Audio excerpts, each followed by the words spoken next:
You are now listening to Renewed Mind Revolution podcast with your host, Michelle Cook Hall. Please begin to take that good deep breath as we begin to refresh, recharge, and reset.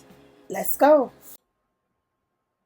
Today's podcast is brought to you by Faith vs. Fear, Breaking Family Ties, now available on Barnes & Noble and Amazon.com. You are now listening to Renewed Mind Revolution podcast with your host, Michelle Kakal. Welcome to Renewed Mind Revolution podcast with your host, Michelle Cook Hall. As always, it is my honor and my pleasure to be able to share some tips and some tools with you guys that I know would assist you in becoming a better you. Now, look, I have a real good treat for you guys today. We're talking about tips. We're talking about tools. This is going to be awesome. And I'm so grateful for this connection and to be able to give to my listeners a jewel. A real jewel. So I'm going to invite you guys to listen and intently listen, get some notes, some paper, some pen, whatever you need, and listen to my guest today. I have promised this guest, and he is here to deliver. His name is Zachary Green. He's an international best-selling author. I believe his book is called Warrior Entrepreneur. He is a U.S. Marine veteran, and let me say thank you for your service. And believe it or not, Marines has a special place in my heart. I love Marines, so I'm so grateful to have you with us. Also, a former firefighter, podcast host of the Warriors Voice podcast. And so he's going to talk about this product that he created. He's going to talk about the ins, the outs of creating that product, and how he learned how to become a successful entrepreneur. And we know there's ups, there's downs, there's highs, there's lows, and he's going to give us that. When I listen to his testimony, his story, all I hear is a heart of servitude. That's what I heard, a heart of servitude. And some people are successful and they never share. They keep it to themselves, but he has a heart of servitude, from serving in our country military to fighting off fires in his community to now sharing his story. So welcome.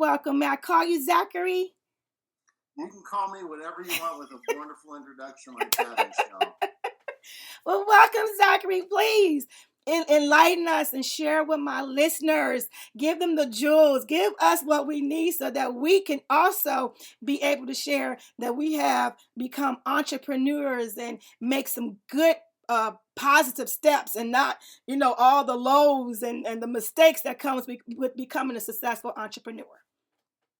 Yeah, well, thank you so much. And the one thing that you said really does capture what I feel that I've done in my life, and that is service, and service to others, service to causes that are bigger than you, service to our country, service to our community, and my new mission now, which is trying to teach other people not to make all the mistakes that I made growing and starting my business. Yes. So really excited to be chatting with you today. Good, great. We're glad to have you. Now, first, start off telling us about the product. Like, tell us about the product and how do you even come about with this product. This is a very interesting product, may I say. So explain to us about this product and how you came about with this product. Certainly. So, I'm a big believer in that to have a really great product, and really it's a great brand more than a product, you have to find a solution to a problem. Boom. Right. And my career really spanned before I got into entrepreneurship in the pharmaceutical industry. I worked with a company called Eli Lilly. And what we would do is we wouldn't talk about the features and the chemicals that are in our drugs. We would talk about a disease, i.e. a problem, and the solution. So let's take diabetes, for example, because our company was the first one to really start utilizing insulin.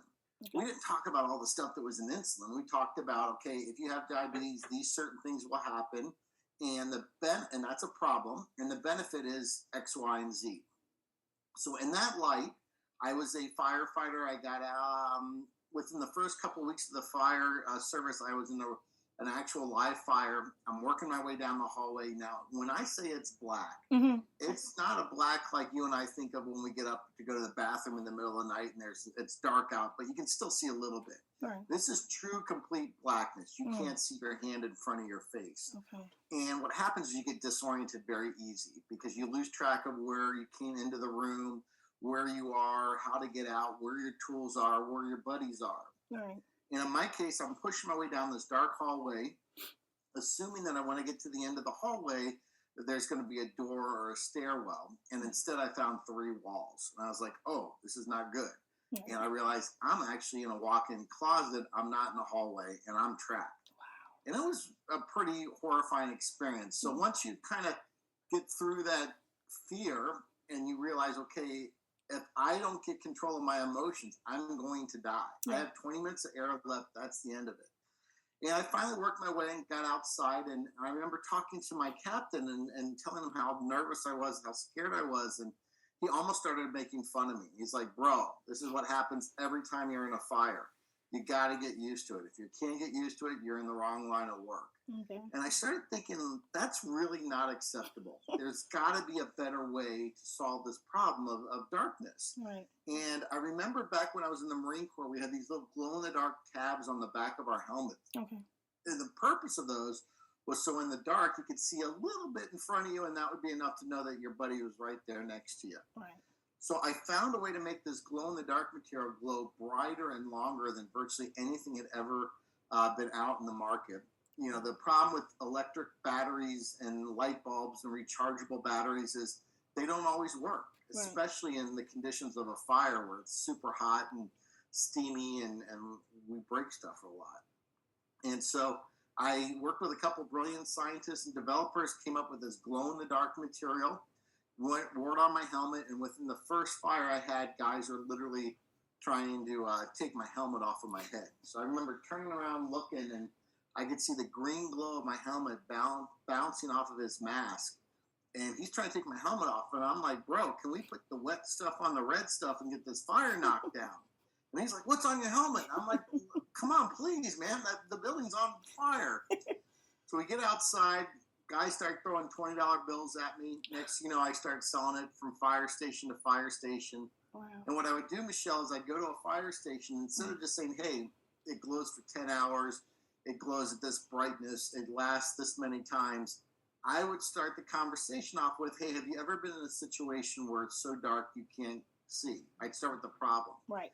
And what I would do is I'd say, hey, I'm a firefighter from the Cincinnati area. Can we go in the bathroom and turn the lights off together?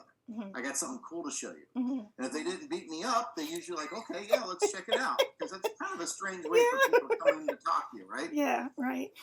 So get in the dark bathroom. I pull the glow-in-the-dark stuff out. I'd talk about accountability, talk about disorientation, how we can solve that. I made about $5,000 over a 6-month time period doing this from fire station to fire station. Wow.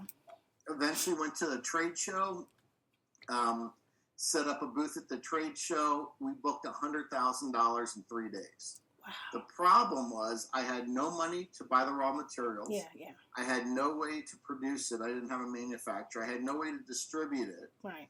But I'm a Marine. We believe in mission accomplishment, and we're going to accomplish our mission no matter what happens. So sometimes as an entrepreneur, you have to make really difficult decisions. Yes. The only way an entrepreneur can fail is if they quit. There is a solution to every problem. The problem with that is a lot of people aren't willing to do what it requires to solve that problem. Yeah. In my case, I refinanced my house. I maxed out my credit cards. I borrowed against my 401k to get those initial orders out. Mm-hmm. Eventually got that taken care of, started selling more additional products. I raised some venture capital financing. And over the next couple of years, we grew it into about a $30 million company. $30 million company. Yes, ma'am. I'm listening. It was not pretty. It was not pretty. And it was very difficult along the way. We can get into that. I'm listening. You know what? I want you to continue. But the one part that rings out to me, because, a lot of people, when they think about, say someone have a really good product, I think one of the first steps that seems to be the hurdle is production. It is production. And I think they don't know where to go. They don't know where to start. They don't know how to even get that ball rolling. So before you continue with your story, like what would be that step? Like I know it's different avenues for different products, but is it just research or is it something else with research? The problem when you're dealing with business to business things, you're not going to be able to go onto Google or Amazon and find a way to easily solve this. Gotcha. The companies that are doing these manufacturing or this type of work are usually not ones that are advertising online.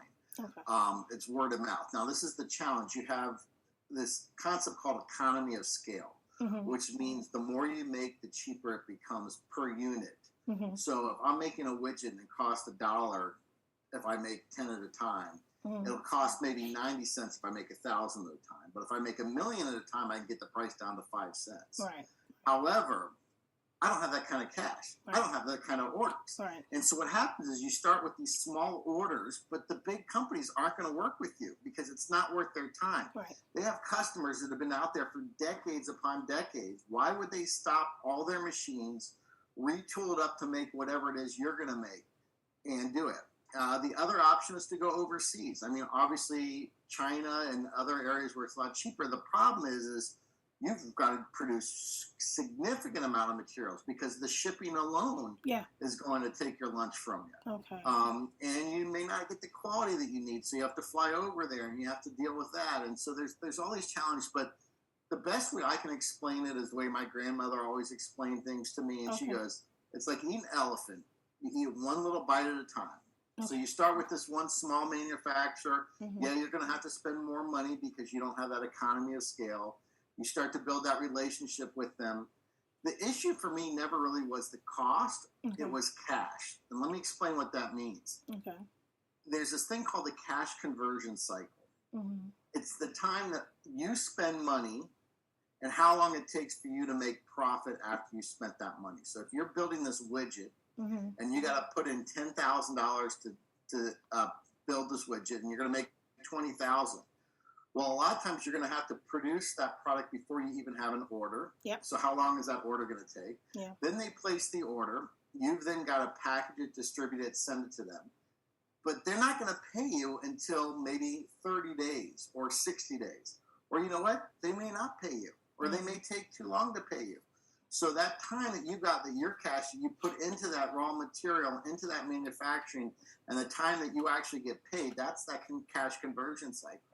And a lot of times, myself being one of them, you can sell yourself out of business. And the way you do that is if you're used to doing a couple thousand units at a time and you get an order for 100,000 units, you're high-fiving your friends like, oh, we just hit the jackpot, we're doing good. No, you got to spend cold, hard cash to get that stuff produced. Right. And the bigger the company is, usually the more confusing it is in selling and getting paid and doing these things, or they may willfully delay your payment.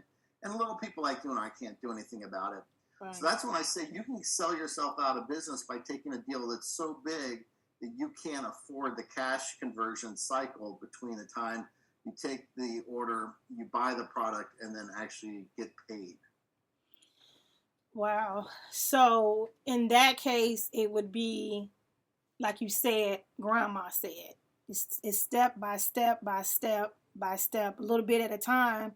Because I think a lot of times we think about a big picture, and like you said, we get excited, but there's so much more in this process that we don't know, that we have to just kind of take our time with it and not rush it.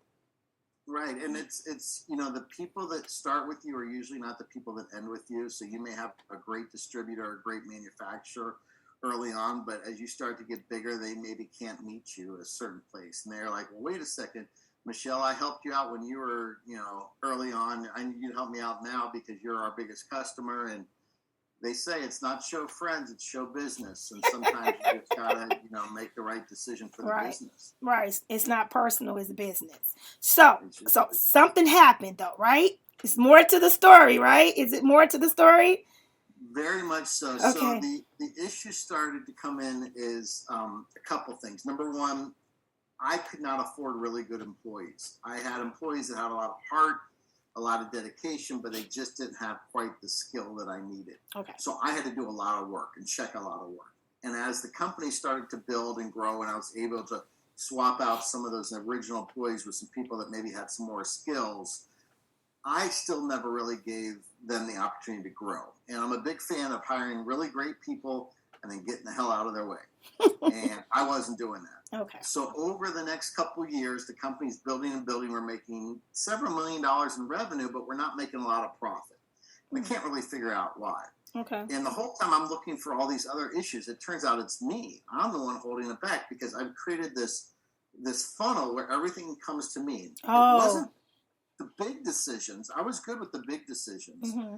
It was the multitude of small decisions every single day. 20, 30 small decisions. Should we use this size box or that size box? Should we switch our cable provider out with this guy versus this guy because they've got a better deal on their internet? Mm-hmm. And it came to a head when I knew we were in trouble. We were having problems, financially. I talked to my CFO. I said, look, my family and I are going on vacation. Whatever happens, don't call me unless it's an emergency. Okay. Well, 3 days into the vacation, he calls me up. He said, Zach, I'm sorry to inform you, but, the big customer that we had done this big order with, they still haven't paid us yet. We had to pay a couple of other things, and we're out of money. We're out of payroll. I got 10, maybe 15 employees at this time. And he goes, and we're going to probably have to start preparing for liquidation and ultimately bankruptcy. Mm. Now, I've been in some tough stuff in my life. I'm a Marine infantryman. I've been in multiple times life and death situations in the fire department. Never really was scared. I mean, it never bothered me. But this took me to my knees. Yes. And when I hung up the phone with him, I thought I had a heart attack because I could feel my chest burning. I could feel these electrical currents shooting down my arm. Yeah. I couldn't breathe. I'm crying. I'm just freaking out. And I realized, my wife realized, she's a doctor, that, hey, you're not having a heart attack. Having you're anxiety. having Yeah, anxiety. It's my body's way of telling me that it ain't working anymore. Yeah. Like, this is too much. Your stress and everything you're doing. And so I remember I got to this point where I went outside and I was just numb. And I made this conversation with God, this prayer, this negotiation, whatever you want to call it. I'm like, look, if this is it, this is it. Right. And I appreciate and I thank you for this amazing ride you've taken on. I've been able to make products to help 100,000 firefighters. Awesome. Export to 25 countries. Wow. Got to do all this stuff. But if there's something more out there, you got to help me. Right. And this whole thing kind of came together when I wrote my book, Warrior Entrepreneur. Okay. Because the book was supposed to be an autobiography.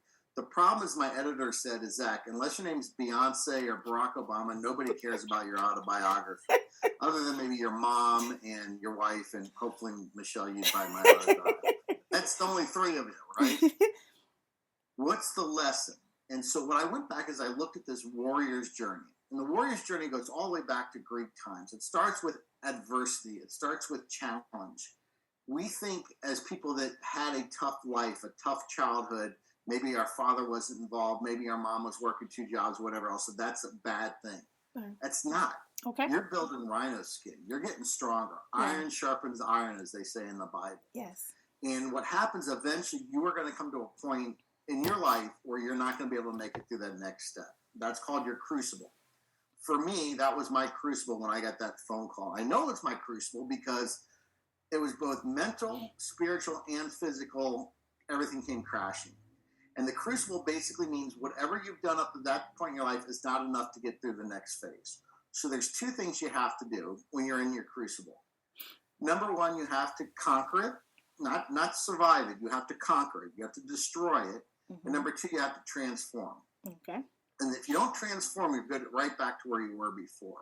Okay. Inside that crucible, there's the abyss. Now, the abyss is the bottom of the crucible. It stands for destruction, giving up, death, sometimes suicide. And your crucible could be a drug and alcohol problem. It could be a divorce, a toxic relationship. In my case, it was a business failure. Mm-hmm. And to get through that, you have to make that change. And for me, what I did was I stepped down as CEO from the company that I started. Wow. And I said, look, if I'm being a pinch, I need to open it up. I need to get out. And I need to focus on being more of a visionary and a founder and a spokesman and less of somebody that's running the day-to-day operations. Because the reason we got caught in that situation is I was not letting the good financial people do what they were supposed to do. I kept checking over everyone's shoulders. Yeah. And that's when the company exploded. From that point on, obviously we were able to dance around the raindrops and make the payroll, get everything worked out, and the company over the next couple of years exploded. And when the pandemic occurred, I was able to devote all my time into finding a way to pivot the company and change our direction, because we weren't selling a lot of our products through traditional means during COVID, but we started making COVID protective barriers, and we became Home Depot's number one provider of COVID protective barriers during COVID, because I was able to change the machines that make my material into an exit sign and make it into a larger COVID protective guard. I love and it. That really is the warrior's journey, and we can apply that to life. We can apply that to business. We can apply that to relationship. It's hardship. It's giving you that rhino skin. Iron sharpens iron, getting you stronger, because the more crap that you have, the better you start to deal with it. And then you have your battle, your crucible, and then you transform and change into that warrior once you come through that crucible. Yeah. Okay, so like my motto I always live by is like these two words. They're like perseverance and persistence, right? Persevere, persistence, persevere, persistence. And listening to you even talk about the pandemic and COVID, I'm like, that is so smart how you were able to, see this situation and still become creative and make something that can be useful for right now. And what I think amazing about that, I'm going to give you all the accolades. I am, because a lot of times when people are in business or produce anything, anything that people are doing, when there is something that comes in their life or come there and it knocks them off, they completely, like you say, will just kind of give up. And then they'll make excuses. Oh, well, maybe it just wasn't meant to be, or, maybe I just ran out of, time. They just make excuses, but you didn't. You didn't. You saw the situation, you saw the conflict, you saw the issue, and you still was able to face it. And I think we all need to face whatever it is that we, come in contact with. If it's a conflict, we have a tendency to either run or fight, right? Fight or flight. And, you chose to fight. And I think that's awesome. I think it's really awesome. And the reason why I think that's awesome and why I was appreciative to have you is because I like to remind people that it is possible. It is possible. People seem to, have this attitude sometimes as if their scenario is the worst. And I'm always teaching that there's someone who has dealt with something worse than you, and they have learned to stand and to face it and to overcome it. And so you're not going to be the only one. And the only thing that's consistent, is which I teach all the time, is change. The only thing that's consistent in life is change, and so go ahead. Yeah, and again, the word, I love persistence, I love perseverance. My favorite word is actually grit, and I think they all three kind of mean the same thing. Grit is having that toughness to be able to go through and to do that. The difference between the entrepreneur that succeeds and the one that fails is simply one quit and the other one didn't. Yeah. And it's okay to quit if you've had enough. You eventually get to that scale where the crap is just not worth it. Some of the sacrifices I had to make was putting my house as collateral against the bank loan, was taking on over $150,000 in credit card debt that my company had charged up, but I was responsible. And I had to sign that thing saying that I would pay this back if we defaulted or went bankrupt. So you're absolutely right. Change is one way of looking at it. We can't affect change. We can only affect what we do to it. Yeah. But another way I look at it from a warrior standpoint is chaos. Chaos. Life is very chaotic. And we try to put chaos in order, but the reality is you cannot put chaos in order. Right. You embrace chaos. You ride chaos. Think of chaos as being a wave on the ocean. You cannot stop a wave on the ocean, but you can grab a surfboard and you can ride that wave. And now all of a sudden, instead of it crushing you, it actually is helping you. Yeah. And that's how you got to look at change. Another thing I want to talk about is how you develop your warrior spirit. Okay. Now, we think as society, we've got two groups of people. We got one, it's a kid, doesn't know who his dad is. Mom's working 2 jobs. Sometimes he doesn't even get his 3 meals a day, constantly bouncing around from apartment to apartment, struggling with school, having a lot of challenges, finally gets to college, and he works 2 jobs to make it through college, doesn't party, doesn't drink, doesn't do anything. Mm-hmm. Then we got this other kid, very wealthy parents, goes to really nice private school. He doesn't get playing time on the soccer field, so the dad calls up and chews out the coach. Why is my son playing? And all of a sudden, and he goes, oh, no, by the way, I donated all this money to the T-shirts. You better let my kid play. Right. Then the kid goes to a real fancy Ivy League school, and he's on scholarship. And as soon as someone challenges him and he gets triggered, he goes to a safe space where he has a space that's easy so he doesn't have to get challenged and pushed. Yeah. Now, most people would say, I want to be in that second group, that kid that's rich and all that stuff. But the reality is that both of those kids come to work for me. And I chew one of them out because they messed up. The first kid's going to be like, okay, Mr. Green, no problem, sorry, I'll move on. The other one, it's going to have to take a week off. And it's going to have to take mental health days. And it's going to be like, Daddy, this guy yelled at me. He was mean. You tell me the truth. But yet, as society, we think about that. Yes. And what I want to inspire and teach people is the harder you had it growing up, the tougher you had it, the harder you had to work for it, the better prepared you are for this really, really difficult thing called life. Yeah. Not business, just life. Because life is difficult. Yes, it is. There's a lot of challenges out there. And at the end of the day, nobody really cares about you. Yep. Yeah, you got your friends and your family, but it's up to you. And bad things are going to happen. You're going to get, injured. You're going to have a disease. You're going to have a bad work situation, everything else. But it's how you react to that. Yeah. That is the warrior mindset. And that's what I want to teach people. As you go through that warrior journey and you have that challenge, embrace it. Yeah. I joined the Marine Corps because I knew it was the toughest branch of service. I knew it was going to be harder than everything else. So when I became a Marine, my pride level was off the charts. My ability to conquer challenges is so much better than somebody that maybe didn't go through that difficult of a process. Yeah. You take 2 people, one person decides they're going to go take a bus to the top of the mountain, and the other person's going to climb the backside of the mountain and have boulders falling on them and dodging snakes. Now, they both get to the top of the mountain, but that second one, it's going to be so much more meaningful for them. It's such an accomplishment, such a pride. That's where we are. And the reason that 90% of businesses fail within 10 years is it's really, really tough. Yeah. And you need to have that warrior skin. And it's supposed to be that tough because it weeds out a lot of the people that just simply couldn't handle it. Yeah. And there's nothing wrong with a 9-to-5 job. That's great. But if you want to have that Lamborghini, if you want to have truly unlimited income potential, what a lot of people don't realize, you have to also give up the floor. Because the floor is how much money the least money you can make. Okay. As an entrepreneur, you know how much money I made in my first 2 years? What? Negative $75,000.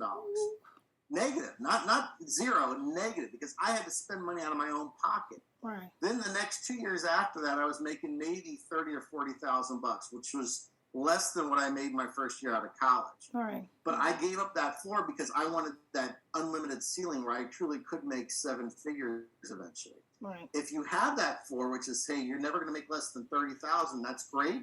You're probably never going to make more than $50,000. But if you want to make $500,000, you have to get rid of that safety blanket too. Right. And some people just aren't willing to do that, and that's okay. Yeah, it's the security, it's the safety zone, and you can't. But you have to take a risk, right? It's faith. It's faith in whatever you're attempting to do. You have to, if you have a product or a business that you have faith in, you believe in it, you believe people need it, like you did with your product, it was a need. It was a need for it. And I'm definitely a religious, spiritual person. I believe strongly in God and faith, but I don't believe in blind faith. Yeah. And blind faith is the one where you just say, oh, well, it's just going to work out. It's going to happen. No. It works. You got to work. God puts things in place for you, challenges for you to overcome, right, to help build you and prepare you for those type of things. Yeah. I'm not going to just pray away all my challenges for financials and then all of a sudden this angel's going to come riding down from the heavens and drop $1 million in my lap. Yeah. That doesn't happen that way. No. So you got to have faith in yourself. You have to have confidence in yourself, not arrogance, confidence. Right. Faith in the team. And most importantly, a lot of people talk about what you do and how you do it. For me, it's all about the why. And there's a great lecture by Simon Sinek, if you start with the why, and that faith and that why, those are the things that really are going to help you be successful. I love that. I love the warrior skin. I love that. I really love that warrior skin. Especially now thinking about the youth of today. They're so much different than the way we were raised, the way I was raised. Um, it's you want to pour in that toughness. You want to let them know that the world doesn't owe you anything. You have to put in work. You have to put in work. I have 3 children, and I'm always teaching them about time. Don't waste time. If you want something, you got to go get it. It doesn't come to you. These are values I always try to teach. And so hearing you talk about that and that warrior skin, it just kind of tells me, okay, you're doing okay. You're teaching okay, because that's the same things that I believe in as well. Not thinking that things are going to come to you, and that things are not going to always be easy, and it's not going to always be smooth. But if you believe in something that you want to do, then you have to keep pushing and working at it. People have been in even celebrities would tell you they didn't become celebrities or productive in their craft until they were like 40 years old. You're absolutely right. I mean, you look at Taylor Swift and what she did, the amount of work, the hustling she did of getting her CDs out. You talk about Lady Gaga and the training and those type of things. I mean, these are people that worked hard, and then they never stopped. Yes. Beyonce, one of my favorites. I mean, you talk about a woman that just has worked her tail off to get everything that she's done. So I do believe that there is a balance. We don't want to be... So the ancient Spartans, which I research in my book, okay, it's where my logo comes from on my company, okay, the Spartan logo. They literally took the babies away from their mothers and put them into these camps until they were like 20 years old. Okay. And the whole time in their camp, they had to fight each other. They had to fight for food. They were beat up all the time. They were growing these amazing Spartan warriors, these tremendous Greek warriors. Mm-hmm. But that ain't a very fun life, right? No. So then you take the opposite end, where we're giving them all participation trophies. We're giving them safe spaces. We're letting them choose what gender they want to be at whatever, at 9 years old, just because at 9 years old, hell, you and I didn't know what the hell we wanted to be at 9 years old. I'm certainly glad I didn't make any major, decisions like buying a car or doing something crazy like that. But we've gone too far that way. Yeah. So we got to give them a point of firmness and integrity and teach them about the why, but also know that comfort is not going to allow you to grow. You need to have discomfort in order to grow, in order to learn. Oh, yes. Just if you're working and lifting those weights, you got to lift heavy weights that are hard, and that's how you get stronger. And that's really what my book is about. And it's what's about my new process that I'm on now, which is this warrior framework journey. Okay. Where I'm creating this online, think of it almost as like a university, and it's going to be almost like a board game where you're moving across your token across different pieces, and you're going to get awards as you get through that. So it starts with the warrior journey. There's 8 or 9 different sections. You talked about perseverance, challenge, grit, serenity. We talk about mental health. We talk about taking care of your mind and your body. Yes. And then once you get through that section, you'll win a certain little like award or a badge, and we'll go to the next one, which is how do you start your business plan? How do you look at finances? How do you do the sales and marketing? Talk about employment. And you'll get to choose which one of these courses, like a university, you get to take. But it all starts with that warrior spirit, because if you're not willing to be a warrior, I don't want to work with you anywhere else from that point on. Right. When the going gets tough, I want you to lean forward and lean into it, not back off. Yeah. And the course will include not just online training and videos, but also one-on-one coaching with me, workbooks, actual accountable things that I'll be holding the people accountable to teach how to do it. And that's going to be a little more designed for a small business owner, or a person who wants to climb the corporate ladder, or somebody that wants to start their business. But there'll also be a ton of component of people who just want to live a more fulfilling life and a warrior's life. Okay, so you offer mentorship services as well. Right, but the mentorship is there's strings attached. And the reason is I'm not going to just mentor somebody that hasn't shown me that they're a warrior. Okay. in order to get the mentorship, you have to complete certain challenges along the way. You have to fill out the workbook. You have to show me that you're doing it. And then you get time with me. And then we move on to the next phase. And then eventually we'll have small group meetings and we'll have seminars and we'll have all these things. But it all goes down to that warrior mindset and how we can apply it to different things in life. That sounds awesome. So tell my listeners, how can they purchase your book? So obviously Amazon, Barnes & Noble, pretty much anywhere books are sold, you can find it. But I would like to offer a special discount for your listeners, Michelle. If they go to my personal website, which is warriorentrepreneurbook.com, they type in the coupon code podcast2021, podcast 2021, they can get 50% off either the hardbound book or the paperback book. We also have audiobooks on there and also ebooks. That's awesome. So 50% off. Most importantly, please go to the bottom of the website, fill out the contact us information. I am looking for beta testers for this Warriors framework, this process. It'll be a very deep discount, but I'm looking for people that can fill the stuff out, go through the forms, go through the process, and then provide feedback to me on how well it's working. That sounds really, really good. And I appreciate you giving my listeners a discount. It's a really good discount. I love discounts.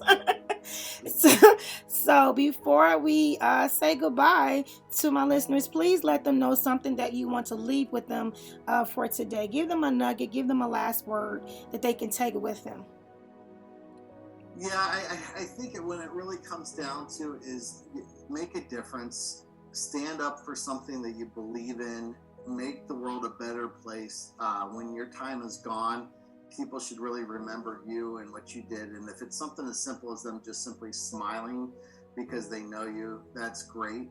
But anything that's worth having and worth fighting for, those great things. And the easy things aren't as valuable as those ones you really have to work for and build that blood, sweat, and tear. Finally, I'd like to say, get a mentor. Find someone that's been there, done that, but also be a mentor. I have learned more by mentoring other people by far than the people that mentored me. Pay it forward. Yeah, I love that.